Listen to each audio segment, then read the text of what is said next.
ॐ विश्वं दर्पणदृश्यमाननगरी तुल्यन्निजान्तर्गतं पश्यन्नात्मनि मायया बहिर्भूतं यथा निद्रया यस्साक्षात् कुरुते प्रबोधसमये स्वात्मानमेवाद्वयं तस्मै श्रीगुरुमूर्तये नमः इदं श्रीदक्षिणामूर्तये बीजस्यान्तरिवाङ्कुरो जगदिदं प्राङ्निर्विकल्पं पुनः मायाकल्पितदेशकालकलना वैचित्रचित्रीकृतं मायावीव विजृम्भयत्यपि महायोगीव यस्वेच्छया तस्मै श्रीगुरुमूर्तये नमः इदं श्रीदक्षिणामूर्तये तस्मै श्रीगुरुमूर्तये नमः इदं श्रीदक्षिणामूर्तये।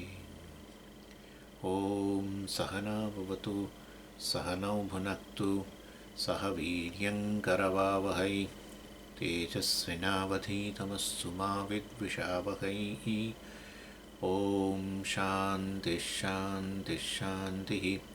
सदाशिवसमारम्भां शङ्कराचार्यमध्यमाम् अस्मदाचार्यपर्यन्तां वन्दे गुरुपरम्पराम्। ओम 119मो टॉपिक एतदुपहितं वैश्वानरादि ईश्वरपर्यन्तं चैतन्यम् अपि अवान्तरवन अवच्छिन्न आकाशवत् अवान्तरजलाशयगत प्रतिबिंबाकाशवच्च एकमेव। એટલે આપણે પેલી સમષ્ટિ પ્રપંચની વાત કરી રહ્યા હતા.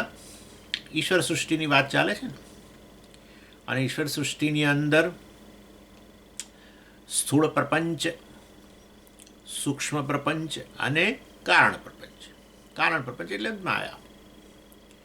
એટલે સ્થૂળ પ્રપંચ એટલે સમષ્ટિ, કારણ કે સ્થૂળ શરીર અને સ્થૂળ પ્રપંચ વ્યષ્ટિ અને સમષ્ટિ, સૂક્ષ્મ શરીર અને સૂક્ષ્મ પ્રપંચ વ્યષ્ટિ સમષ્ટિ, કારણ શરીર કારણ પ્રપંચ માયા વ્યષ્ટિ સમષ્ટિ. એટલે વાસ્તવમાં આ રીતે વ્યષ્ટિ સમષ્ટિની વાત કરતાં કરતાં પછી આ જ્યારે સમષ્ટિનો હવે સરવાળો કરવાનો વાત આવી, સ્થૂળ પ્રપંચ વત્તા સૂક્ષ્મ પ્રપંચ વત્તા કારણ પ્રપંચ એટલે મહાસમષ્ટિ, એની વાત આપણે કરી રહ્યા હતા. એતેષાં સ્થૂલ સૂક્ષ્મ કારણ પ્રપંચાનામ અપી સમષ્ટિ એકઃ મહાન પ્રપંચ ભવતી. 118માં કહ્યું કે આ મહાપ્રપંચ, કારણ કે ત્રણ સમષ્ટિને ભેગા કરો ને એટલે આપણે મેં કહ્યું હતું તમને ગઈ વખતે કે શાકભાજીનો ટોટલ ખર્ચો ને પછી પેલા કરિયાણાનો ટોટલ ખર્ચો ને પછી પાછું બધાનું ગ્રાન્ડ ટોટલ જેમ કરો એના જેવી વસ્તુ છે ગ્રાન્ડ ટોટલ. એટલે આ રીતે આ તો આપણે અહીંયા ઉદાહરણ આપે છે કે યથા અવાંતર વનાનામ મહાવનમ. એટલે આ બધા આપણા ત્યાં જે છે ફોરેસ્ટ જંગલો, હવે ગુજરાતનું જંગલ ને મહારાષ્ટ્રમાંય છે ને પછી મધ્યપ્રદેશમાંય છે, બધે છે, છત્તીસગઢમાંય છે, આસામમાંય છે, બધે મતલબ આંધ્રપ્રદેશમાંય છે, તામિલનાડુમાંય છે. તામિલનાડુમાં તો વન બધા જાણે જ છે, જ્યાં પેલો નામચીન રહેતો હતો પેલો સુખડ ચંદન ચોર. એટલે ઇન શોર્ટ આ બધા જુદા જુદા વન સમષ્ટિ જ કહેવાય. વૃક્ષો, વૃક્ષ એટલે યષ્ટિ અને વન એટલે સમષ્ટિ. પણ આ બધા વનનો પાછો સરવાળો કરો તો એટલે આપણે કહીએ ને સંપૂર્ણ વન પ્રદેશ ભારતનો એમ, એટલે મહાસમષ્ટિ થઈ ગયું ને. એવી રીતે બધા જળાશયો આપણા ત્યાં ગુજરાતના અને પછી મહારાષ્ટ્રના ફલાણા બધે એ બધા જળાશય જે છે સમષ્ટિ, જળનું ટીપું વ્યષ્ટિ અને જળાશય સમષ્ટિ. એ બધા જળાશયોનો સરવાળો કરો તો સંપૂર્ણ જળ પ્રદેશ કહીએ આપણે ભારતનો, એ મહાસમષ્ટિ એમ કે છે. અને પછી હવે આ એટલે એ વાત કરીને મહાપ્રપંચ કે મતલબ મહાસમષ્ટિ વગેરેની વાત કરીને પછી એનાથી ઉપહિત ચૈતન્ય.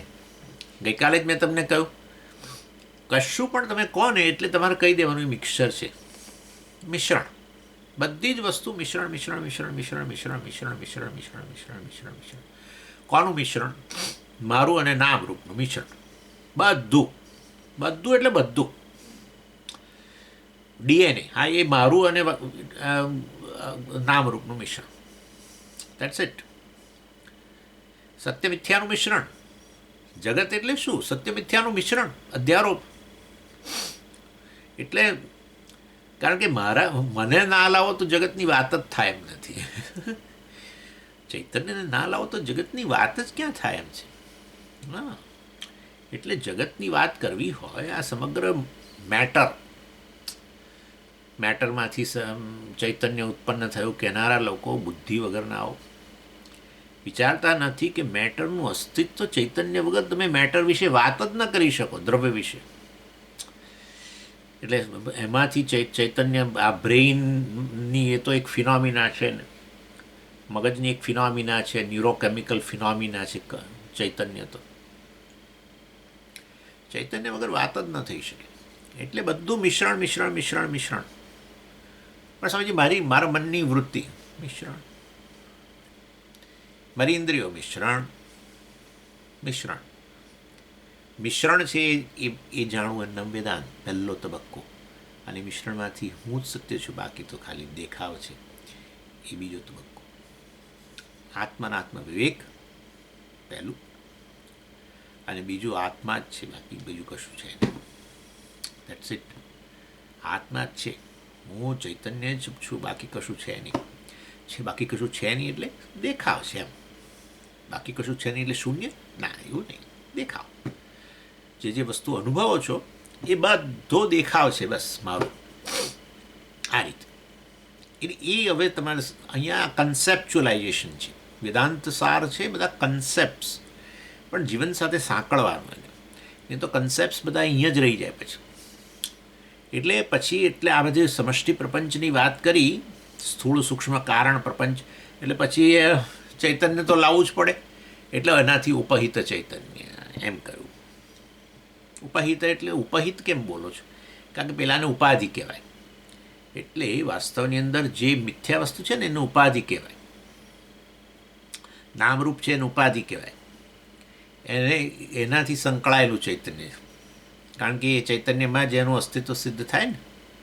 એટલે એ દ્રષ્ટિએ ચૈતન્ય વગર અસ્તિત્વ સિદ્ધ ન થતું હોય તો પછી એટલે તમારે ચૈતન્યની વાત કરવી પડે. પછી એ ચૈતન્ય ઉપહિત ચૈતન્ય કહેવાય. એ નામરૂપથી ઉપહિત ચૈતન્ય, ઉપાધિથી ઉપહિત કહેવાય. એટલે એ રીતે અહીંયા ઉપહિત ચૈતન્યની 119માં ટોપિકમાં વાત કરે છે. એતદ ઉપહિતમ વૈશ્વાનરાદિ ઈશ્વર પર્યંતમ. વૈશ્વાન એટલે વિરાટ, હિરણ્યગર્ભ અને ઈશ્વર. એટલે સમસ્તી સ્થૂળ પ્રપંચ અભિમાની ચૈતન્ય, સ્થૂળ પ્રપંચ ઉપહિત ચૈતન્ય, સૂક્ષ્મ પ્રપંચ ઉપહિત ચૈતન્ય, અને કારણ પ્રપંચ ઉપહિત ચૈતન્ય. કારણ પ્રપંચ એટલે માયા ઉપહિત ચૈતન્ય એટલે ઈશ્વર. એટલે આ રીતે એતદ ઉપહિતમ વૈશ્વાનરથી શરૂ કરીને ઈશ્વર પર્યંતમ ચૈતન્યમ એમ કે છે. એટલે આ રીતે આજે છે આ બ્રહ્મ એટલે શું? કે આ બધું વૈશ્વાનર વત્તા હિરણ્યગર્ભ વત્તા ઈશ્વર, એમ એ બધું ભેગું કરો એટલે મહાસમષ્ટિ ઉપહિત ચૈતન્ય એટલે બ્રહ્મ. હવે એમની વચ્ચેનો સંબંધ કેવો? એટલે એમની વચ્ચે એટલે શું? એટલે ઉપાધિ અને આ ચૈતન્ય વચ્ચેનો સંબંધ કેવો? નામરૂપ અને ચૈતન્ય વચ્ચેનો સંબંધ કેવો? એટલે આપણે કહેવું પડે ભેદ સંબંધ. તમે જોયું તો પેલું વ્યષ્ટિ ને સમષ્ટિ. ચાલો, એટલે એ તો પછી ભેદાભેદ નહીં, એટલે તો એ રવા દો, સોરી, એ જવા દઈએ હમણાં. વ્યષ્ટિ અને સમષ્ટિ વચ્ચેનો સંબંધ કેવો? તો વ્યષ્ટિ સમષ્ટિ વચ્ચેનો સંબંધ ભેદાભેદ સંબંધ, તાદાત્મ્ય સંબંધ. વ્યષ્ટિ સમષ્ટિથી ભિન્ન પણ નહીં, ભેદ પણ નહીં. વ્યષ્ટિ ને સમષ્ટિ એક જ, અભેદ એક જ કહેવાય. ના, વ્યષ્ટિ છે. આપણે સમજાવીશ મેં તમને ઘણી બધી વાર. રાજ્ય અને દેશ, રાજ્ય બરાબર દેશ એવું તો ના જ બોલાય. રાજ્યનું ક્ષેત્રફળ અમુક જ હોય ને. એની એટલે વાસ્તવમાં વ્યષ્ટિ અને સમષ્ટિ વચ્ચે જેમ ભેદાભેદ સંબંધ છે, તાદાત્મ્ય સંબંધ છે, આ તાદાત્મ્યમાં આટલું યાદ રાખવાનું, લોખંડનો અગ્નિનો ગોળો, બસ અગ્નિનો ગોળો તાદાત્મ્ય સંબંધ કહેવાય. કોની વચ્ચેનો? લોખંડ અને અગ્નિ વચ્ચેનો તાદાત્મ્ય સંબંધ. ભેદ લોખંડ અગ્નિથી ભિન્ન અત્યારે નહીં, અગ્નિ લોખંડથી ભિન્ન નહીં, આની વાત કરું છું ગોળામાં. સમજી, લોખંડના અગ્નિ જુદી જુદી, હા બરાબર છે, એની આપણા અગ્નિના ગોળાની વાત ચાલે છે. એની અંદર એટલે અગ્નિ એ આપશે જ, ઉદાહરણ આપવાના છે, પણ આ તો તમને પહેલેથી જ કહી દઉં. તમે કોણ, જ્યારે લાલ ચોળ લોખંડનો ગોળો છે, લાલ ચોળ, ત્યારે લોખંડ તો થોડું લાલ ચોળ હોય, એ કાળું. હા, એટલે લાલ ચોળ લોખંડનો ગોળો એટલે તમે શું થઈ ગયું, અગ્નિ અને લોખંડ જે છે એ વચ્ચે તાદાત્મ્ય થઈ ગયું. અને એવી રીતે તમે અગ્નિનો ગોળો બોલો છો, અગ્નિનો તો કંઈ ગોળો હોતો હશે, અગ્નિનો કોઈ આકાર જ નથી, એટલે એ લોખંડનો આકાર અગ્નિનો આકાર, અગ્નિ જે છે એ લોખંડમાં વ્યાપી ગયું. આ રીતે એકબીજા એક ગુણધર્મો એક બંનેના એકબીજાની અંદર જાણે કે એમની વચ્ચે તાદાત્મ્ય થઈ ગયું. એ દ્રષ્ટિએ એક કહેવામાં આવતું હોય છે. એક એટલે વાસ્તવમાં એક જ નહીં, પણ આવી રીતે ભેદ, અગ્નિના ગોળા નામની એક વસ્તુ જેમ જણાય તમને આ પ્રકારના તાદાત્મ્યને કારણે એમ. ચાલો, એટલે વ્યષ્ટિ સમષ્ટિ વચ્ચે તો ભેદાભેદ સંબંધ નક્કી થઈ ગયો છે આપણે. એવી રીતે સમષ્ટિ અને મહાસમષ્ટિ એમ એની વચ્ચે પણ ભેદાભેદ. એટલે સ્થૂળ પ્રપંચ અને આ સમગ્ર પ્રપંચ, મહાપ્રપંચ, એની વચ્ચે ભેદાભેદ. એવી ને એવી રીતે એટલે ઉપહિત ચૈતન્ય વચ્ચે પણ ભેદાભેદ. વૈશ્વાનર અને બ્રહ્મ, વિરાટ અને બ્રહ્મ વચ્ચે ભેદાભેદ. હિરણ્ય ગર્ભ અને બ્રહ્મ વચ્ચે ભેદાભેદ. અંતર્યામી કે ઈશ્વર અને બ્રહ્મ વચ્ચે ભેદાભેદ. એટલે આ રીતે એતદ ઉપહિતમ ચૈતન્યમ વૈશ્વાનરાદિ ઈશ્વર પર્યંતમ એને બ્રહ્મ ચૈતન્ય કહેવાય. આ રીતે એટલે સમજી ગયા તમે, મહાપ્રપંચ અને મહાપ્રપંચ જે છે એમાં પ્રપંચ અને મહાપ્રપંચની વચ્ચે ભેદાભેદ. એવી રીતે પ્રપંચ ઉપહિત ચૈતન્ય અને મહાપ્રપંચ ઉપહિત ચૈતન્ય વચ્ચે પણ ભેદાભેદ એમ. અને એ રીતે અહીંયા પછી એનું ઉદાહરણ આપે છે, અવાંતર અવચ્છિન્ન આકાશવચ્ચ. એટલે આકાશ એટલે આપણે તમને કહ્યું હતું એ પ્રમાણે કે વૃક્ષ અવચ્છિન્ન આકાશ અને વન અવચ્છિન્ન આકાશ, એની વચ્ચે પણ એ રીતે ભેદાભેદ. બરાબર ને? વૃક્ષ અવચ્છિન્ન આકાશ અને વૃક્ષ અવચ્છિન્ન આકાશ એક એક કાઢતા જાઓ, વૃક્ષથી ઘેરાયેલો અવકાશ કાઢતા જાઓ, તો પછી હવે તમે વનાકાશ નામની વસ્તુ જ ના રહે. અને વનાકાશ જ જતું રહે તો પછી પેલું વ્યષ્ટિ અવકાશ, વૃક્ષ અવચ્છિન્ન આકાશ પણ ન રહે. સમજી ગયા? એટલે આ ભેદાભેદ કહેવાય. એટલે તમે એને છૂટાઈ ના પાડી શકો અને બંને એક જ છે એવું એ ના કહી શકાય, કારણ કે પેલું મર્યાદિત છે વૃક્ષ અવચ્છિન્ન ને. એટલે એવી ને એવી રીતે એટલે અહીંયા કહે છે કે અવાંતર વન અવચ્છિન્ન આકાશ વચ્ચે, આકાશ એક વનથી ઘેરાયેલું આકાશ અને સમગ્ર વન પ્રદેશ ભારતના એનાથી ઘેરાયેલો અવકાશ, તો એના વચ્ચે પણ એ પ્રકારે ભેદાભેદ સંબંધ. બીજું ઉદાહરણ આપે છે, આપેલું એ અવચ્છેદવાદની દ્રષ્ટિએ. અને પ્રતિબિંબવાદની દ્રષ્ટિએ કહ્યું તો કે અવાંતર જલાશયગત પ્રતિબિંબ આકાશ વચ્ચે. એટલે વાસ્તવની અંદર જળાશય, એક જળાશયમાં સૂર્યનું પ્રતિબિંબ, એક આકાશના પ્રતિબિંબની વાત કરે છે, પણ આપણે સૂર્યનું કહેવું વધારે સારું છે. એટલે એક જળાશયમાં પ્રતિબિંબિત થતો સૂર્ય અને બધા જળાશયો ભારતના એમાં પ્રતિબિંબિત થતો સૂર્ય, એની વચ્ચે પણ કેવો સંબંધ છે? ભેદાભેદ સંબંધ. એટલે એકમેવ, અહીંયા કે છે એકમેવ એટલે આ તાદાત્મ્ય સંબંધ. ટોટલી ડિફરન્ટ પણ નહીં, ટોટલી આઈડેન્ટિકલ પણ નહીં એમ. આ રીતે એટલે આ વાસ્તવમાં આ રીતે અહીંયા ઇન્ટ્રોડ્યુસ, આ બ્રહ્મ કહેવાય. મહાપ્રપંચ ઉપહિત ચૈતન્ય, મહાપ્રપંચ ઉપહિત ચૈતન્ય, સ્થૂળ પ્રપંચ, સૂક્ષ્મ પ્રપંચ, કારણ પ્રપંચ, ઉપહિત ચૈતન્ય. આ બ્રહ્મ શબ્દનો એ વાચ્યાર્થ છે એમ કહેશે. અને પછી બ્રહ્મ શબ્દનો લક્ષાર્થ શું? તમે કહો કે હું બ્રહ્મ છું, ત્યાર પછી તમારે કંઈક માંથી બાદ બાકી કરવી પડે. હા, બાદબાકી કરો તોય પછી બાદબાકી કરો તો પછી હું નાનો નહીં થઈ જાઉં? ના થવાય, એ ચિંતા ના કરશો. હા, કારણ કે આ ઉમેરાય છે ને બાદબાકી થાય છે, એ વસ્તુ હોવી જોઈએ ને સાચી, તો પછી કંઈક તકલીફ પડે. હા, ઘડો ઉમેરાયો માટીની અંદર ને ઘડો બાદ કર્યો, શું ફેર પડ્યો? એટલી ને એટલી જ માટી રહી ભાઈ. હા, તરંગ ઉમેરાયું જળની અંદર ને તરંગ જતું રહ્યું, શું ફેર પડ્યો? કશો ફેર ના પડ્યો. 100 ગ્રામ સોનાની અંદરમાંથી 5 વીંટીઓ બનાવીને 5 વીંટીઓ ઓગાળી નાખી, શું ફેર પડ્યો? એ જ સોનું 100 ગ્રામ રહ્યું. એટલે આ બધું તો એડિશન ને આ બધું જે છે અહીંયા સરવાળા બાદ બાકી અહીંયાનું આ અંકગણિત જુદું છે બધું. વેદાંતનું અંકગણિત બધું બહુ જ જુદું છે. હા, એટલે આ બધું ઉમેરાય, એકની અંદર આ બધું ઉમેરાતું જાય બધું, બસ બસ, અને છતાં એક જ રહે પાછું. એવું ના કે આ બધા બહુ બ્રહ્મો છે, આવું બધું નથી બોલતા. એક જ બ્રહ્મ, ઇદમ સર્વમ બ્રહ્મ. પણ હવે બધું જતું રહ્યું, ઇદમ સર્વમ બ્રહ્મ. અરે આ તો ખરા છે આ લોકો, પણ શું કરીએ? લેશ માત્ર ફેર ના પડે. ચૈતન્યમાં કશું ઉમેરાય તો કશો ફેર ના પડે ને જતું રહે તો ફેર ના પડે.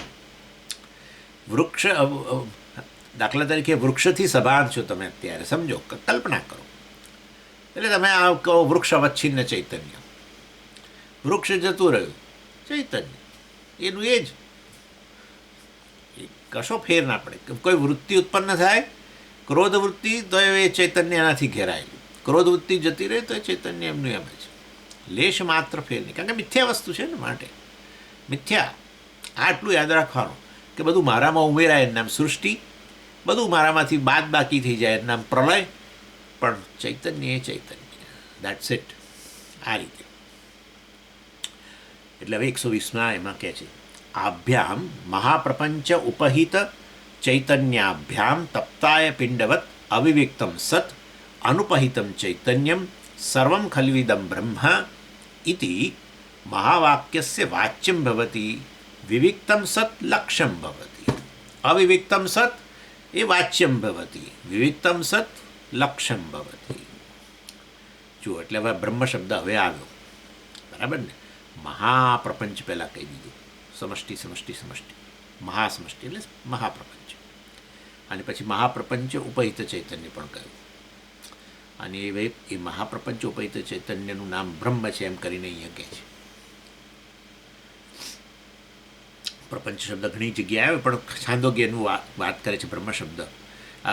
બ્રહ્મ શબ્દ ઘણી જગ્યાએ આવે, પણ છાંદોગ્યની જે છે એનો ઉલ્લેખ કરે છે. સર્વમ ખલુ ઇદમ બ્રહ્મ, 3જા અધ્યાય, છાંદોગ્યના 3જા અધ્યાયના 14મા ખંડનો પહેલો મંત્ર. અને એમાં કહ્યું કે ઇદમ સર્વમ બ્રહ્મ, આ બધું બ્રહ્મ છે. મતલબ ગ્રાન્ડ ટોટલ કરો, ગ્રાન્ડ ટોટલ કરો, કે આ બહારથી નહીં, અહીંથી શરૂ કરો, અંદરથી આપ શરૂ કરો. હા, ચૈતન્ય માટે બધું જ વિષય, બસ એ વિષય જે છે એ વિષય સહિતનું ચૈતન્ય, વિષય રહિતનું ચૈતન્ય, ચૈતન્ય જ રહે. That's it.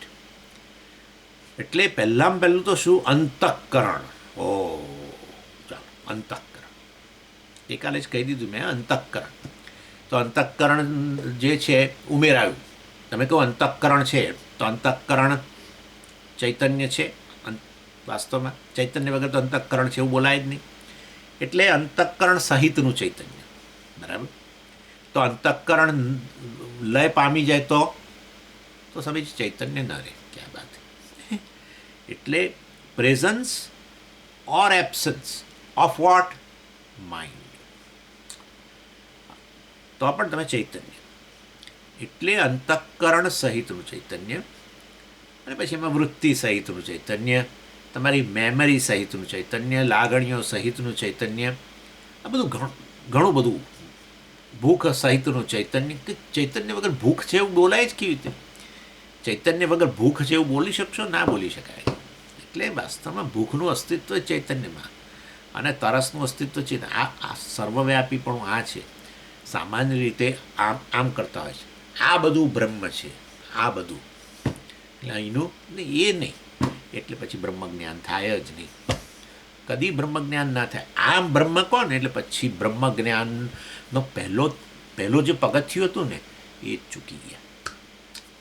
આમ શું કરતા આપણે સામાન્ય રીતે ઉતરતા હોઈએ ને ત્યારે એક પછી ધીરે પછી બીજે ત્રીજે ચોથે મુક્ત પહેલું જ પગથિયું ચૂકી જાઓ તો શું થાય? ધડ ધડ ધડ ધડ ધડ ધડ ધડ ધડ ધડ. શરૂઆત અહીંથી કરો. આપોઆપ જ તમારા માટે બધું જ વિષય છે. જેની પણ તમે વાત કરો છો એ ચૈતન્યનો વિષય છે. વાત કરનારો જે છે એ સ્વામીજી ચૈતન્ય ખરો કે નહીં? ભાઈ એ તો પૂછવાનો પ્રશ્ન જ ક્યાં છે? એટલે પણ વાત કરનારો તો એટલે ચૈતન્ય વાત કરે, બ્રહ્મ વાત કરે. આ વાત પણ વાસ્તવમાં એ બ્રહ્મનો વિષય છે. વાચો હ વાચમ. એનીવે એટલે ચૈતન્ય માટે બધું જ વિષય, આપોઆપ વિષય, કોઈ પ્રયત્ન જ નહીં. મારા પક્ષે કોઈ પ્રયત્ન જ નહીં. કંઈ પણ વસ્તુનું જ્ઞાન, કોઈ પણ વસ્તુનું પ્રકાશિત થવું એ મારા માટે એકદમ સ્વાભાવિક. અને વસ્તુ જતી રહે તો પણ ચૈતન્ય વસ્તુ આ રીતે પ્રકાશિત થઈ, ચૈતન્યની અંદર ઉમેરાઈ. પ્રકાશિત થવી કોઈ પણ વસ્તુ ચૈતન્યમાં અર્થાત એ ઉમેરાવી અને વસ્તુ જતી રહે. હવે બીજી કોઈ વસ્તુ એને બદલે પ્રકાશિત થાય, ત્રીજી પ્રકાશિત થાય, ઇન્દ્રિયો પ્રકાશિત થાય, અંતઃકરણ પ્રકાશિત થાય, વૃત્તિ પ્રકાશિત થાય, બધું પ્રકાશિત થતું જ રહે, થતું જ રહે, થતું જ રહે, થતું જ રહે. એટલે જ તમે સાક્ષી કહેવાઓ છો એ બધાની દ્રષ્ટિએ. પણ તમારા પક્ષે કોઈ પ્રયત્ન જ નથી. એનીવે એટલે કહેવાનો આશય એ છે કે આ મહાપ્રપંચ સહિતનું ચૈતન્ય જે છે, જે મહાપ્રપંચ ઉપહિત ચૈતન્ય, મહાપ્રપંચને ઉપાધિ કહીએ છીએ આપણે, નામરૂપને ઉપાધિ કહેવાય. એટલે મહાપ્રપંચ ઉપહિત ચૈતન્ય એ બ્રહ્મ શબ્દનો વાચ્યાર્થ થયો. એટલે એ કહ્યું આભ્યામ મહાપ્રપંચ તદ ઉપહિત ચૈતન્ય. આભ્યામ દ્વિવચન છે. એટલે મહાપ્રપંચ અને એને ઉપહિત ચૈતન્ય એ તપ્તાય પિંડવત અવિવિક્તમ સત. ચાલો એ હમણાં રવા દો. એટલે તપ્તાય, જો કે મેં કહી તો દીધું જ છે, મહાપ્રપંચ અને એનું ઉપહિત ચૈતન્ય જે છે એ તપ્તાય પિંડવત અવિવિક્તમ. અવિવિક્તમ એટલે છૂટું નથી, વિવિક્ત એટલે છૂટું. અને એટલે એ તો વાચ્યાર્થ થશે જ. પરંતુ પછી કહે છે અનુપહિતમ ચૈતન્યમ. એટલે મહાપ્રપંચ રૂપી ઉપાધિ વગરનું ચૈતન્ય. આ પ્રપંચ જે છે બધો સ્થૂળ સૂક્ષ્મ, વાસ્તવની અંદર પ્રપંચ સૃષ્ટિ એ બધું લય પામી જાય. શેમાં? કારણ પ્રપંચમાં. હવે કારણ પ્રપંચ ઉપહિત ચૈતન્ય કહેવું પડે પ્રલયમાં ઈશ્વર. અને એની અંદર હવે તમે એ કારણ પ્રપંચ કે માયા જે છે એ તો વાસ્તવમાં ઉમેરાયેલી વસ્તુ છે, મતલબ મિથ્યા વસ્તુ છે. ઉમેરાયેલી એટલે મિથ્યા. શેના સંદર્ભમાં? શેના સંદર્ભમાં? જગતના સંદર્ભમાં, સૃષ્ટિના સંદર્ભમાં એ શક્તિને આપણે વાત કરીએ છીએ. એ તો એની અંદર રહેલી છે એમ પણ નથી, ને નથી રહેલી એમ પણ નથી, છે એમ પણ નથી, અને નથી એમ પણ નથી. એ બધું મેં તમને કહી દીધું છે. સમજી ગયા? એટલે વાસ્તવમાં શું છે? સત્યની દ્રષ્ટિએ શું છે? કેવળ બ્રહ્મ. એટલે માટે કહે છે એકમય અદ્વિતીય બ્રહ્મ. સતા સૌમ્ય, અરે સદૈવ સૌમ્ય ઇદમગ્ર આસીત એકમેવ અદ્વિતીય. એટલે ગણતરી થતી જ નથી. આવી વસ્તુની તો ગણતરી થાય. સૃષ્ટિ આવે તો પછી તમારે સૃષ્ટિની શક્તિ, સર્જન શક્તિની વાત કરવી પડે. આ માયા. પણ સૃષ્ટિ જ વાસ્તવમાં આવી રીતે દેખાવાની છે ખાલી, ત્યાર પછી એ શક્તિ કેવી આવી દેખાવાની? બસ. એટલે એ રીતે માયા ઉપહિત ચૈતન્ય ઈશ્વર જે છે એમાં માયા તો વાસ્તવમાં માયા સહિતનું એવું કહીએ, પણ માયા તો કેવી વસ્તુ છે? મેં તમને હમણાં કહ્યું ને, આ ઘડા સહિતની માટી ને ઘડા વગરની માટી, એટલે ભાઈ કોઈ ફેર જ ક્યાં છે? એના જેવી વસ્તુ છે. વીંટી સહિતનું સોનું, વીંટી વગરનું સોનું. એટલે ભાઈ સોનું સોનું જ રહ્યું, એટલું ને એટલું જ. એટલે આવું છે જગત. આપણે બધું એમાં અહંકારે આવી જ ગયો. અહંકાર આવું છે. મતલબ સબ્જેક્ટ ઓબ્જેક્ટ બંને, વિષય ને વિષય આવા જ છે બંને. વિષય વિષયનું અધિષ્ઠાન તમે છો. એટલે આ રીતે ચૈતન્ય અનુપહિત છે. અનુપહિત સમજી, માયા તો અનાદિ છે અને બ્રહ્મ અનાદિ. એટલે તમે એને અનુપહિત ન કહી શકો. માયા ઉપાધિ સહિતનું જ હંમેશા કહેવું પડે, કારણ કે માયા તો અનાદિ છે. એ પણ અનાદિ છે એટલે અનાદિ છે એટલે અનાદિકાળથી છે. સ્વામીજી, વાવ, વેરી ગુડ, વેરી ગુડ. અનાદિ એટલે અનાદિકાળથી છે. ઓ બ્રહ્મ પણ, બ્રહ્મ શું છે? છે સત, અને માયા પણ છે. બ્રહ્મ અનાદિ છે, માયા પણ અનાદિકાળથી છે. તો હવે બે છે થયા. વેદાંતના પાયા હલાવી નાખ્યા આપણે તો, પાયા જ હલાવી નાખ્યા. એટલે આવું આવું થાય છે. અનાદિ છે એટલે અનાદિકાળથી છે સ્વામીજી, એટલે નક્કી થઈ ગયું કે એ સત્ય વસ્તુ છે. આ ગરબડ થાય છે, આ જ ગરબડ થાય છે.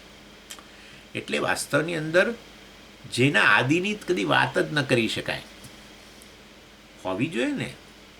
જેના આદિની વાત ન કરી શકાય એ અનાદિ હોવી, અર્થાત વાસ્તવમાં જેની શરૂઆતની તમે વાત ન કરી શકો, કારણ કે છે જ નહીં, એમ મારું કહેવાનું છે. કોની શરૂઆતની વાત કરી શકો તમે? જે વસ્તુ હોય એની, વાસ્તવિક વસ્તુ એની તમે શરૂઆત, એનો જન્મ વગેરે બોલી શકો. એટલે અનાદિનો અર્થ એવો નહીં કે અનાદિકાળથી છે. અનાદિનો અર્થ છે જેનો આદિની વાત જ ન કરાય, કારણ કે છે જ નહીં. એવું છે જગત, અને એનું કારણ માયા. એટલે આ વસ્તુ વિવેક ચૂડામણી આપણે બહુ ચર્ચા કરી ગયા, તમને જો યાદ હોય તો. હા, સર્પનો આદિની વાત ન કરી શકાય. સર્પ અનાદિ થઈ ગયો કે નહીં? દેખાય છે બસ, પણ પછી ખરેખર એ ના સર્પ, સમજી, સર્પ અનાદિકાળથી છે. રજ્જુ એક્ઝામ્પલ, રજ્જુ અનાદિકાળથી છે અને સર્પ પણ અનાદિકાળથી છે. એટલે જેના આદિની, જેને શરૂઆતની વાત જ ન કરી શકાય, કારણ કે છે જ નહીં. છે જ નહીં, પણ જણાય છે ને, બસ જણાય છે એટલું છે, ખાલી જણાય છે. તેવું તો આખી દુનિયા જણાય છે, બસ શું તકલીફ છે? જણાય છે બધું. ભૂરું આકાશ જણાય છે, પણ છે જ નહીં. ભૂરો સમુદ્ર દેખાય છે, પણ છે જ નહીં. તારાઓ નાના નાના ટમટમ દેખાય છે, પણ છે જ નહીં. દેખાય છે એમનામ અનુભવ, છે જ નહીં એમનામ જ્ઞાન. That's it. હા, અનુભવ અને જ્ઞાન જુદી વસ્તુઓ છે. આ બધા જગતના સંદર્ભમાં ભૂરું આકાશ વગેરે બધું નો અનુભવ થાય છે જ નહીં. એ વિજ્ઞાનનું જ્ઞાન છે જ નહીં. એટલે માટે અનુભવાય છે, માટે છે જ ના એવું જરૂરી નથી. અનુભવાય છે એનાથી વધારે એની સત્યતા છે જ નહીં. માટે હું દેખાવ બોલ્યા કરું છું. દેખાવ એટલે શું? શૂન્ય નહીં, દેખાવ એટલે દેખાય છે, મતલબ શૂન્ય નહીં. તો દેખાય છે માટે વાસ્તવમાં ખરેખર હોવું જોઈએ એવું નથી, એટલા માટે તો દેખાવ કહું છું. દેખાવ એટલે શું? કે છે જ નહીં એવું પણ ન કહેવાય, અને નથી એવું પણ ના કહેવાય. નથી, બિલકુલ નથી તો દેખાય નહીં. તો દેખાય છે માટે સત્ય છે ના, એવું પણ નથી, માટે તો દેખાવ કહું છું. It's how it is. આનું નામ જાદુ. આવું છે, જાદુ છે. એટલે પરમેશ્વરની માયા પણ આ પ્રકારની છે. આવું આવું બધું દેખાય છે, બસ મજા કરો. હા, બ્રહ્મ અધિષ્ઠાન કે આત્માને અધિષ્ઠાન ન જાણો તો જે દેખાય છે સાચું બની જાય છે. સાપ સાચો બની જાય જો રજ્જુ ના દેખાય તો. રજ્જુનું જ્ઞાન ન થાય તો સાપ સાચો, એવું છે. અને જો રજ્જુ દેખાય અને પછી એ સાપ જેવું દેખાવાનું ચાલુ રહ્યું તો મજા જ છે. મજા કર, બીજાઓને બોલાય, જો મારા ઘરમાં આ દોરડું કેવું પડ્યું, કેવું લાગે તને શું લાગે? બીજાઓને છેતરે પાછા. જો મારા ઘરમાં સાપ છે, આમાં લાકડી લઈને આવે છે, પછી લઈને આવે પેલો લાકડી બી, કે હું આમ રક્ષણ કરું, પડોશી તરીકે હું મારો ફરજ નિભાવું.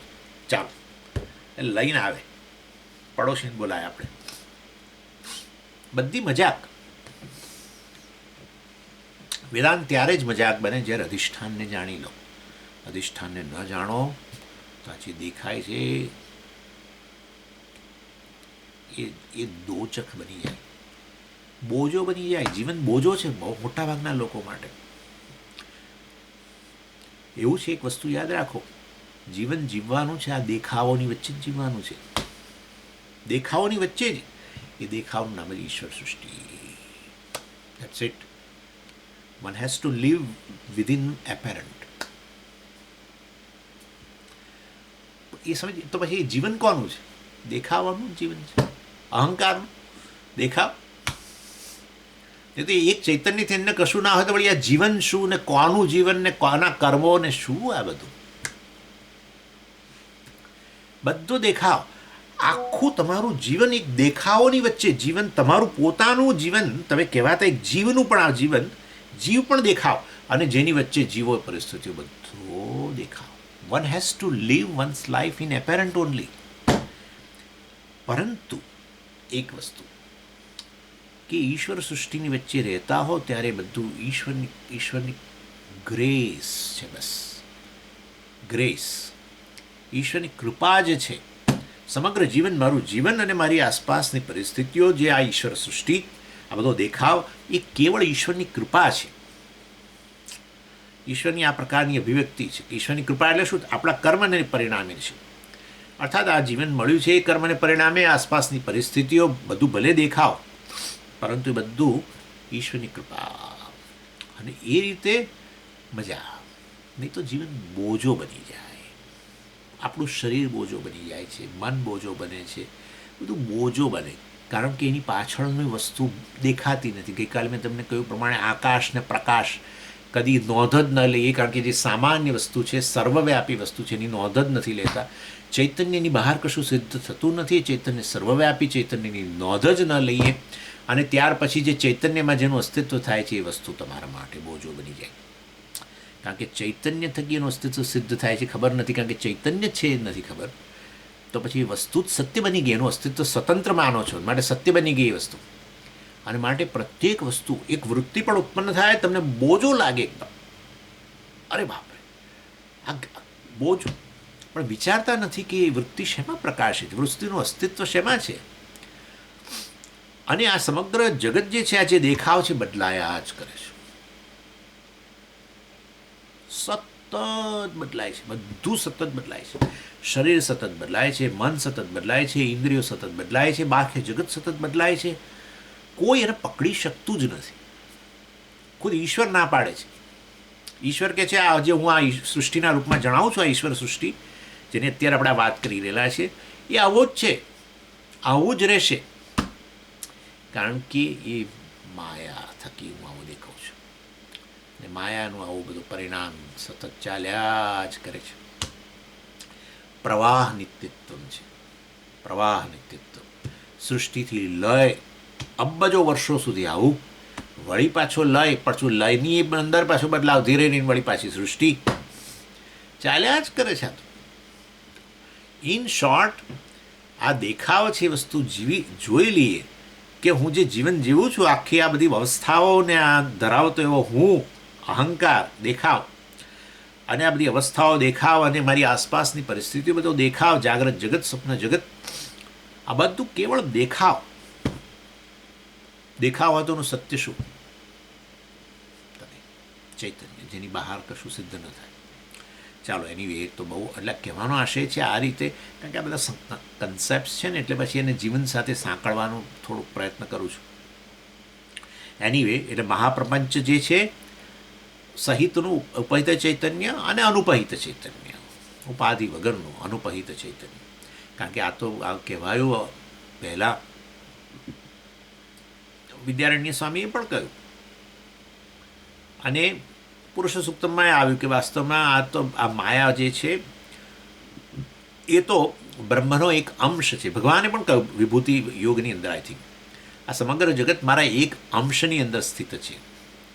એટલે વાસ્તવની અંદર એક અંશમાં સ્થિત છે. એટલે એવું ના માનશો કે આ લોકો આવું સર્કલ દોરે અને પછી એક નાના ભાગમાં, 1/4 ભાગમાં, એટલે પાદોસ્ય વિશ્વાભૂતાની ત્રિપાદસ્ય અમૃતમ દિવી, એટલે આ મારા એક પાદની અંદર 1/4 ભાગમાં જગત છે, બાકી 3 ભાગ તો ખાલી છે, હું મારો મહિમામાં સ્થિત.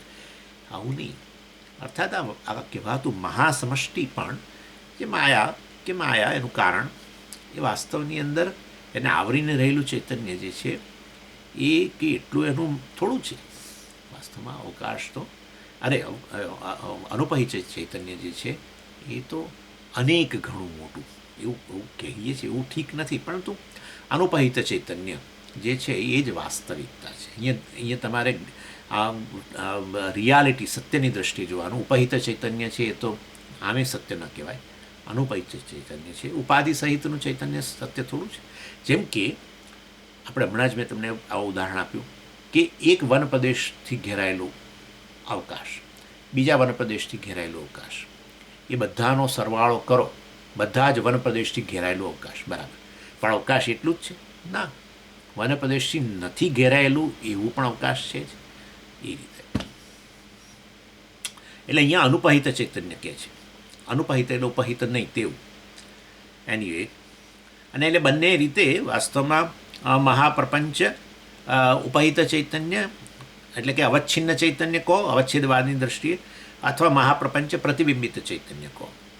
એટલે મહાપ્રપંચ પ્રતિબિંબિત ચૈતન્ય તો પછી બિંબ ચૈતન્ય અનુપહિત, એટલે પેલામાં અવચ્છિન્ન ચૈતન્ય અનવચ્છિન્ન ચૈતન્ય.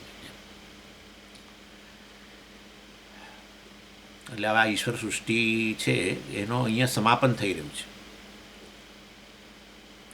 એટલે આને બ્રહ્મ કહેવાય. આ પ્રકારનું ઉપહિત ચૈતન્યને બ્રહ્મ કહીએ. અને એની અંદર શું સત્ય અને શું મિથ્યા આ યાદ રાખવું પડે આપણે બી. શરૂઆત એ રીતે કરી હતી આપણે. શરૂઆત આ રીતે વસ્તુનું મિશ્રણ, અધ્યારોપ, આવું બધું આપણે કહ્યું હતું. સત્ય મિથ્યાનું મિશ્રણ. અવસ્તુ એટલે મિથ્યા, વસ્તુ એટલે સત્ય. એટલે મહાપ્રપંચ પ્રતિબિંબિત ચૈતન્ય મિથ્યા કહેવાય, કારણ કે પ્રપંચ મિથ્યા છે. મહાપ્રપંચ પ્રતિબિંબિત ચૈતન્ય મિથ્યા જ કહેવાય ને. જેમ કે આકાશમાં પ્રતિબિંબિત સૂર્ય જે છે એ મિથ્યા, બિંબ સૂર્ય જે છે એ સત્ય, એમ એ રીતે. એટલે વાસ્તવમાં અહીંયા આ રીતે કહેવાય. અને આ જે અધ્યારોપ એટલે આ મિશ્રણ, ઉપહિત ચૈતન્ય, મહાપ્રપંચ ઉપહિત ચૈતન્ય. ચૈતન્યમાં મહાપ્રપંચનો અધ્યારોપ કહો, અથવા મહાપ્રપંચ ઉપહિત ચૈતન્ય, વસ્તુનું મિશ્રણ બરાબર. અને ચૈતન્ય જે છે સત્ય અને મહાપ્રપંચ છે મિથ્યા, એમ. એટલે મહાપ્રપંચ ઉપહિત ચૈતન્ય અને અધ્યારોપ અને મહાપ્રપંચ મિથ્યા હોવાને કારણે વાસ્તવમાં એને બાદ કરો તો અપવાદ કહેવાય, એને અનુપહિત ચૈતન્ય. એટલે આ રીતે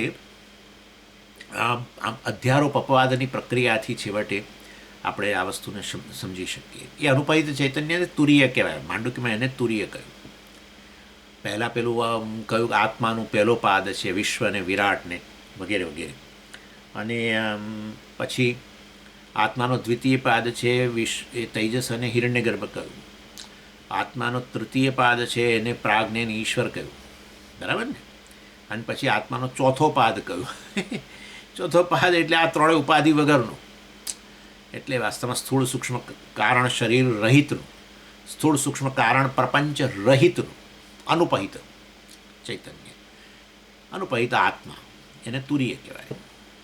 એ થયો લક્ષ્યાર્થ.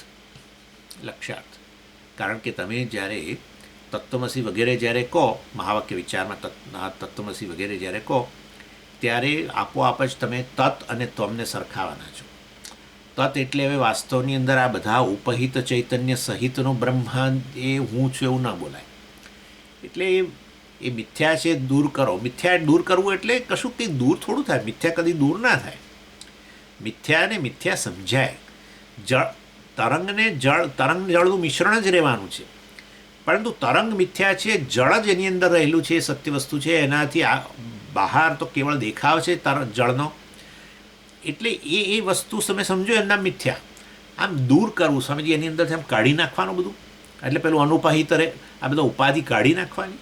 જે કાઢી નાખો એટલું જ સત્ય થયું ને. જેમ તમે ફોતરા દૂર કરો છો કે પેલી બટાકાની છાલ કાઢો છો, બટાકા જેટલી જ સત્ય બટાકાની છાલ, એવું નથી અહીંયા ભાઈ. અહીંયા દૂર કરવું એટલે વાસ્તવમાં એનો અર્થ કે મિથ્યા સમજવું કે આ કેવળ દેખાવ છે સપાટી પરનો. સપાટી છે, સપાટી પરનો દેખાવ નહીં, ચાલો સપાટી કે દેખાવ, સપાટી જવા દો શબ્દ, દેખાવ, કેવળ દેખાવ, એ બસ. એટલે તત્વમસી જ્યારે કહો ત્યારે તે બ્રહ્મ જે આપ સ્થૂળ સૂક્ષ્મ કારણ પ્રપંચ સહિત, મહાપ્રપંચ સહિતનું ઉપહિત ચૈતન્ય એટલે બ્રહ્મ, એ તું છું. ત્યાર પછી પેલા પ્રપંચ મિથ્યા. ત્યારે તો કેવળ જુઓ છો તમે કે ખાલી શું વસ્તુ છે? તત્ની અંદર એ શું વસ્તુ છે? જળ જ વસ્તુ છે. અને પેલા તરંગને કહે કે તે તું છું, તો એ તરંગે તરત સમજી જાય કે એ આ નામરૂપ છે એનો ત્યાગ કરે. અને વાસ્તવમાં સમુદ્ર જે છે એ બીજા નામરૂપ છે, એ પણ નામરૂપનો ત્યાગ કરે. તો સત્ય વસ્તુ બંનેની અંદર શું છે? જળ જ છે. એટલે એ રીતે તત્વમસી વગેરે. એટલે ઇન શોર્ટ એને લક્ષ્યાર્થ કહેવાય. જ્યારે તમે પ્રપંચ સહિતનું ચૈતન્ય કહો, ઉપહિત ચૈતન્ય, તો એ બ્રહ્મ શબ્દનો વાચ્યાર્થ બને. અને વાસ્તવમાં બ્રહ્મ અને મિથ્યા સમજી લો પ્રપંચને, ત્યારે પછી હવે જે અનુપહિત ચૈતન્ય છે એ કે તુરીય છે, એ બ્રહ્મ શબ્દનો કે આત્મા શબ્દનો લક્ષ્યાર્થ થઈ ગયો. અને એ દ્રષ્ટિએ હું બ્રહ્મ છું એવું કહી શકાય. હું બ્રહ્મ છું એવું કહું ત્યારે જરૂર બ્રહ્મ શબ્દનો લક્ષ્યાર્થ લીધો છે આપણે. એટલે અભ્યામ મહાપ્રપંચ ઉપહિત તદ ઉપહિત ચૈતન્યાભ્યામ અવિવિક્તમ સત. અવિવિક્તમ એટલે છૂટું નહીં એવું, મિક્સ્ડ.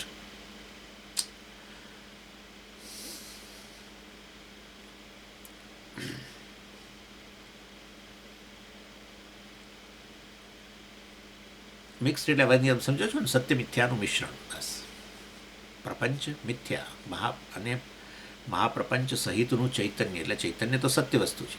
એટલે મહાપ્રપંચ ઉપહિત ચૈતન્ય, ચૈતન્ય સત્ય વસ્તુ, મહાપ્રપંચ મિથ્યા વસ્તુ. આ સત્ય મિથ્યાનું મિશ્રણ, અધ્યારોપ, એ વાચ્યાર્થ કહેવાય. અને લક્ષ્યાર્થ શું? પ્રપંચ મિથ્યા છે સમજીએ એટલે એની નિવૃત્તિ થઈ ગઈ, તો હવે અનુપહિત ચૈતન્ય થઈ ગયું. તો સત્ય વસ્તુ એ બ્રહ્મ શબ્દનો લક્ષ્યાર્થ થયો. એનો અપવાદ કર્યો એમ કહેવાય. પ્રપંચનો શું કર્યો તમે? અપવાદ કર્યો. પ્રપંચ ઉમેર્યો, અધ્યારો. પ્રપંચને મિથ્યા સમજ્યો તો એનો અપવાદ થઈ ગયો. પ્રપંચ ઉમેર્યો તોય ચૈતન્ય. બરાબર ને? બ્રહ્મ. પ્રપંચ દૂર કર્યો તોય ચૈતન્ય. That's it. એટલે હું બ્રહ્મ છું એમ કહું ત્યારે વાસ્તવમાં હું આત્મા બ્રહ્મ છું એમ કહું ત્યારે ખરેખર લક્ષ્યાર્થ લઈએ છીએ. અપવાદ દ્વારા લક્ષ્યાર્થ મળે. અધ્યારોપ દ્વારા વાસ્તવની અંદર તમને આ ઉપહિત ચૈતન્ય એ વાચ્યાર્થ કહેવાય. તપ્તાય પિંડવત, એને મેં તમને વાત કરી દીધી. તપ્તાય પિંડવત એટલે આ રીતે વાસ્તવની અંદર અગ્નિ અને લોખંડનું જેમ. હવે અહીંયા અગ્નિ અને લોખંડમાં એક સત્ય ને એક મિથ્યા એવું નથી, પરંતુ આ તો ઉદાહરણની રીતે લેવાનું. તાદાત્મ્ય સંબંધ બતાવો છે ને આપણે, એટલે અહીંયા આ રીતે આપણે લઈએ છીએ.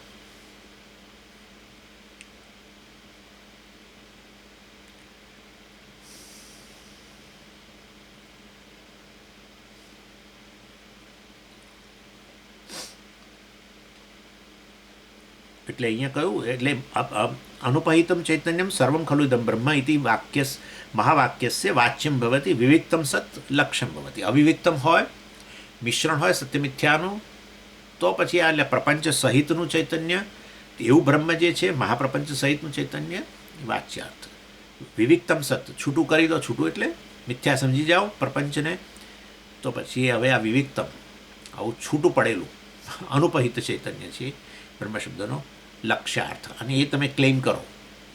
સર્વમ ખલુ ઇદમ બ્રહ્મ, એમાં બ્રહ્મ શબ્દનો વાચ્યાર્થ એ રીતે લઈ શકાય. અને અહમ બ્રહ્માસ્મિ કહો ત્યારે બ્રહ્મ શબ્દનો લક્ષ્યાર્થ એ રીતે. ચાલો, અને લક્ષ્યાર્થ લીધો ત્યારે શું કર્યું? કઈ લક્ષણા કરી? યાદ છે તમને? ના, યાદ તો છે. પહેલાં ચાલુ કરો. અનમ્યુટ કર્યું તમે, અનમ્યુટ કરી દીધું છે. અનમ્યુટ કરો તો અમે તમને કહીએ. ના તો અનમ્યુટ કરું તોય તમે નહીં બોલો. ભાગત ત્યાગ લક્ષણ. ભાગત ત્યાગ લક્ષણ એ આખા મિશ્રણમાંથી એક ભાગનો ત્યાગ. ત્યાગ એટલે શું? મિથ્યા સમજી ગયા કે આ પ્રપંચ છે, એમાંની કોઈ પણ વસ્તુ. પ્રપંચમાં શું આવી જાય? શરૂઆત અહીંથી કરવાની, અંતઃકરણથી. બસ અંતઃકરણથી શરૂઆત કરો, અને પછી વૃત્તિથી શરૂઆત કરો, પછી આગળ વધો. સદ્દુ, આકાશ, પ્રપંચ. બરાબર ને? સમય, કાળ, પ્રપંચ.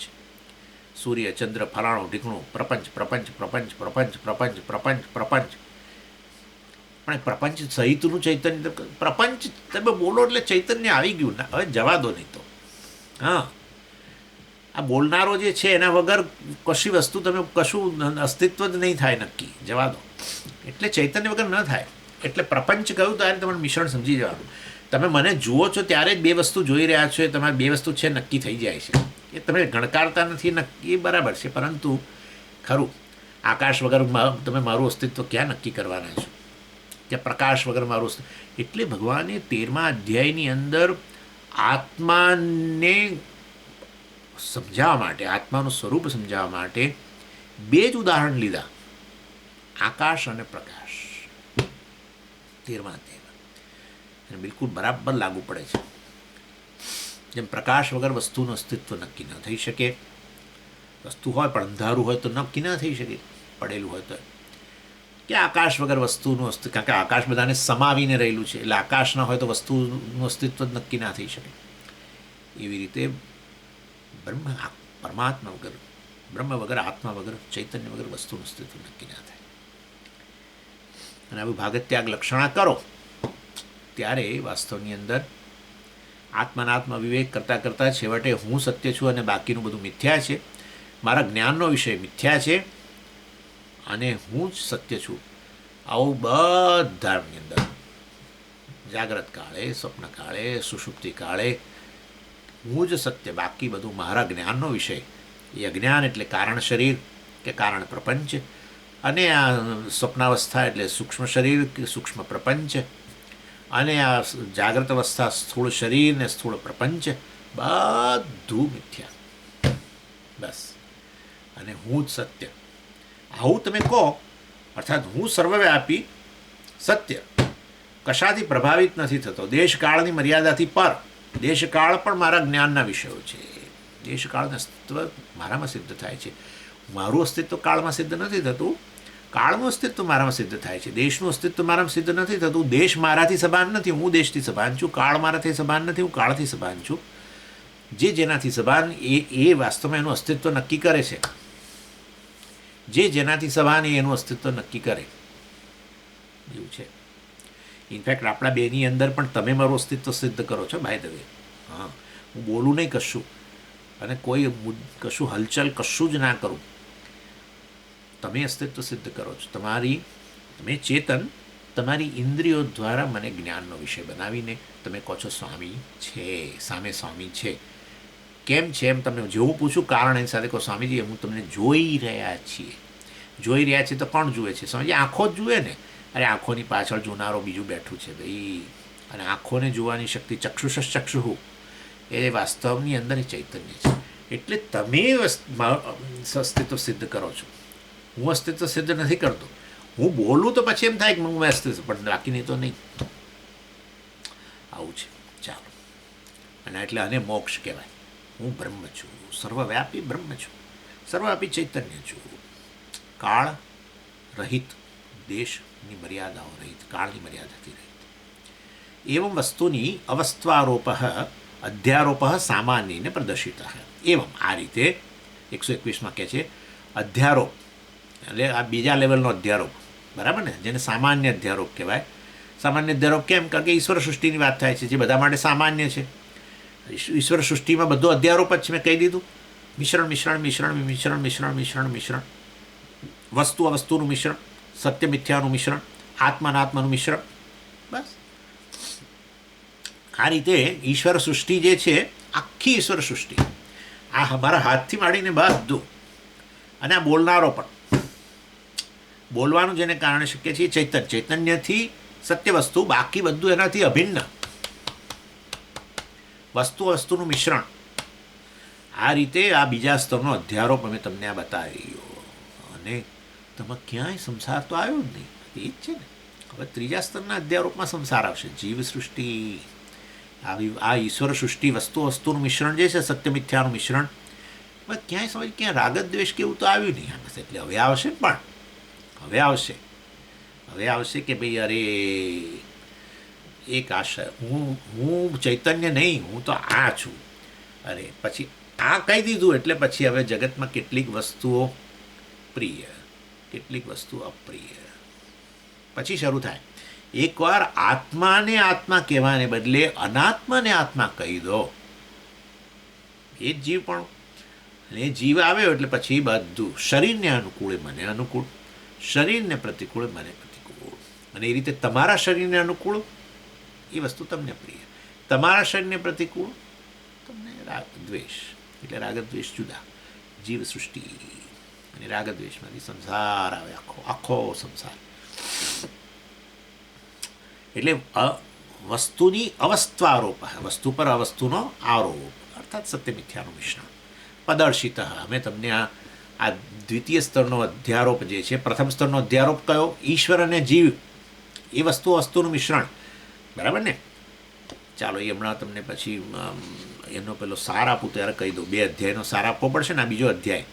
આમ અધ્યાય આપણે નથી બોલતા, કારણ કે 1 થી 31 પહેલો અધ્યાય હતો, એટલે જેમાં બધી સામાન્ય બધી પેલું અનુબંધ ચતુષ્ટય ને સાધન ચતુષ્ટયની વાત કરેલી, અને પછી 32માં ટોપિકથી માંડીને ત્યાં 121માં સુધી ઈશ્વર સૃષ્ટિની વાત કરી. એમાં પહેલાં જીવ અને ઈશ્વર અધ્યારોપ છે એવું કહ્યું, એ અનાદિ અધ્યારોપ. અને પછી ઈશ્વર સૃષ્ટિની શરૂઆત કરી, પેલા માયામાંથી બધું પંચમહાભૂતોની એ ઈશ્વર સૃષ્ટિ પતી ગઈ. એટલે 122માંથી હવે શું આવશે? જીવ સૃષ્ટિ. ત્રીજો અધ્યાય કો જાણે. આપણે અધ્યાયની રીતે નથી જોતા, આપણે ટોપિક વાઇઝ જ કરીએ છીએ, પરંતુ આ તો કહેવા માટે. 1 થી 31 અનુબંધ ચતુષ્ટય, સાધન ચતુષ્ટય અને સામાન્ય ચર્ચા. 32 થી 121 ઈશ્વર સૃષ્ટિ. 122થી પછી જીવ સૃષ્ટિ. પછી છેલ્લે અપવાદ કરવામાં આવશે. સૃષ્ટિનો અપવાદ કરવો પડશે ને. જીવ અને ઈશ્વર બંનેનો એ બંને અધ્યારોપિત છે, બંનેનો અપવાદ કરો તો વાસ્તવમાં તત્વમસી થઈ ગયું લક્ષાર્થમાં. ચાલો આપણે આટલે સુધી રાખીએ, બરાબર? મારે તમને સાર આપવાનો છે એનો, આ 2 અધ્યાય જે ગયા એનો, અર્થાત 1 થી 121માં ટોપિકનો સાર છે. હું તમને આવતી વખતે આપીશ, સહેજ જ, તો બહુ ટૂંકમાં જ, કારણ કે આ બધું તો આપણું ઘણું બધું જોયેલું છે આપણે, પરંતુ એનો સાર આપી દઈશ તમને. પછી આપણે જીવ સૃષ્ટિની વાત શરૂ કરીશું. સંસાર પેટ ચોળીને જે શું ઊભું થયેલું છે એની વાત પછી કરીશું. ઓમ પૂર્ણમદ પૂર્ણમિદમ પૂર્ણાત પૂર્ણમુદચ્યતે પૂર્ણસ્ય પૂર્ણમાદાય પૂર્ણમેવાવશિષ્યતે. ઓમ શાંતિ શાંતિ શાંતિ. હરિ ઓમ. શ્રી ગુરુભ્યો નમઃ. હરિ ઓમ.